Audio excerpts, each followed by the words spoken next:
আপনার বাসায় যদি থাকে এক টুকরো মাছ, তাহলে এক টুকরো মাছ দিয়েই এই ভর্তাটি বানিয়ে নিন। আর এই ভর্তাটি দিয়েই আপনার বাসার সবার একবেলার খাবার হয়ে যাবে।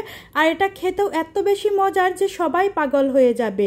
আসসালামু আলাইকুম, সবাই কেমন আছেন? আশা করছি অনেক বেশি ভালো আছেন। এই ভর্তাটি বানানোর জন্য আমি এখানে নিয়েছি 1 পিস মাছ, 4-5টা পেঁয়াজ, 1 মুঠ রসুন, 6-7টা কাঁচামরিচ, একটা টমেটো, একটা আলু আর 5-6টা শুকনা মরিচ। একটা প্লেটের মধ্যে মাছ, আলুগুলোকে আমি একটু মোটা করে কেটে নিয়েছি আর টমেটোটাকে 2 টুকরো করে নিয়ে লবণ, হলুদ আর একটু গুঁড়ামরিচ দিয়ে খুব ভালো করে মাখিয়ে নেব। লবণটা অবশ্যই এখানে স্বাদ অনুযায়ী দিতে হবে, বেশি করে লবণ দেবেন না। দিয়ে তারপর খুব ভালো করে সবগুলোকে মাখিয়ে নিতে হবে। তারপর চুলায় আমি একটা ফ্রাইং প্যান বসিয়ে দিয়ে এখানে একটু বেশি করে তেল দিয়ে দিচ্ছি। তেলের মধ্যে মাছ, আলু আর টমেটোগুলোকে দিয়ে দিচ্ছি। দিয়ে ঢাকনা দিয়ে ঢেকে চুলার জালটাকে লো হিটে করে দিচ্ছি। লো হিটে করে দিয়ে ঢাকনা দিয়ে ঢেকে এগুলোকে ভেজে নিতে হবে। চুলার জালটাকে কমিয়ে দিয়ে ভাজতে হবে যাতে এগুলো সেদ্ধ হয়ে যায়। চুলার জালটাকে যদি বাড়িয়ে দিয়ে ভাজেন তাহলে মাছ আর টমেটো আলুগুলো পুড়ে যাবে, ভেতরটা সিদ্ধ হবে না, কাঁচা থেকে যাবে। তাই চুলার জালটাকে কমিয়ে দিয়ে ভাজতে হবে। আমি উল্টে দিয়ে আবার ঢাকনা দিয়ে ঢেকে দিলাম। ঢাকনাটা খুলে নিয়ে আমি টমেটোগুলোকে নামিয়ে নিচ্ছি। টমেটোগুলো ভাজা হয়ে গেছে, আলুগুলোকে আবার একটু উল্টে পাল্টিয়ে দিচ্ছি। একটু লাল লাল করে ভেজে নেব। মাছটাকে উল্টিয়ে দিচ্ছি, একটু লাল লাল করে ভেজে নেব আর ভেতরটা নরম থাকবে। আলুগুলোকে বেশি শক্ত করে ভাজা যাবে না, একটু লাল লাল হলেই নামিয়ে নেব। বেশি শক্ত করে ভাজলে ভর্তাটা কিন্তু খেতে বেশি ভালো লাগবে না। মাছটাও ভাজা হয়ে গেছে, নামিয়ে নিয়েছি।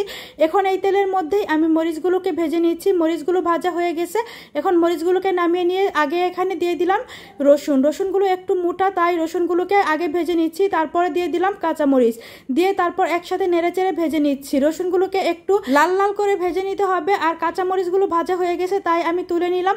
আর রসুনগুলো একটু লাল লাল করে ভেজে নিয়েছি। এখন এখানে দিয়ে দেব বেশি করে কেটে নেওয়া পেঁয়াজ। আমি এখানে 5-6টার মতো পেঁয়াজ দিয়েছি। আপনারা চাইলে পেঁয়াজ আরও বাড়িয়ে দিতে পারেন কিংবা কমিয়েও দিতে পারেন, আপনাদের স্বাদ অনুযায়ী। ভর্তাটা যদি আপনারা একটু বেশি বানাতে চান তাহলে আরেকটু বেশি দিতে পারেন কিংবা কমিয়েও দিতে পারেন। এখন চুলার জালটাকে বাড়িয়ে রেখে তারপর অনবরত নেড়েচেড়ে আমি পেঁয়াজটাকে ভেজে নিয়েছি। পেঁয়াজটা কিন্তু আমি হালকা নরম করে ভেজে নিয়েছি, একদম ব্রাউন কালার করে ভেজে নেইনি।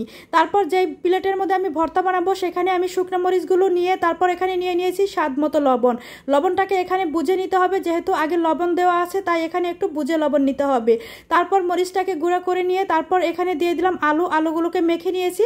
তারপর টমেটোকে দিয়ে টমেটোর উপরের খোসাগুলোকে ফেলে দিলাম। ফেলে দিয়ে তারপর এখানে ভাজা পেঁয়াজ, মরিচ আর রসুনটাকে দিয়ে তারপর সবগুলোকে খুব ভালো করে মেখে নিচ্ছি।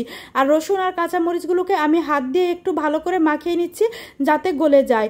দিয়ে তারপর এখানে সবগুলো খুব ভালো করে মাখিয়ে নেওয়া হয়ে গেছে। তারপর নিয়ে নিলাম মাছটাকে নিয়ে চামড়াটা ফেলে দিয়ে, আর জানেনই তো আমি এখানে পাঙ্গাস মাছটাকে নিয়েছি। পাঙ্গাস মাছের মাঝখানে একটাই কাঁটা থাকে, কাঁটাটাকে ফেলে দিয়ে সবগুলোকে আমি খুব ভালো করে মাখিয়ে নিচ্ছি। আর বিশ্বাস করেন এই ভর্তাটা খেতে এত বেশি মজার হয় যা বলে বোঝানোর মতো না। আপনারা যদি একবার এই ভর্তাটা বানিয়ে না খান তাহলে এটা অনেক বেশি মিস করবেন।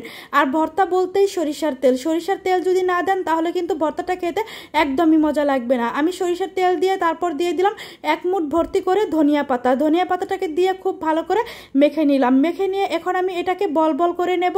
আপনারা চাইলে একসাথে মেখে নিতে পারেন। সবগুলো বল বানিয়ে আমি একটা প্লেটের মধ্যে নিয়ে নিলাম আর উপরে আরেকটু সরিষার তেল দিয়ে দিলাম।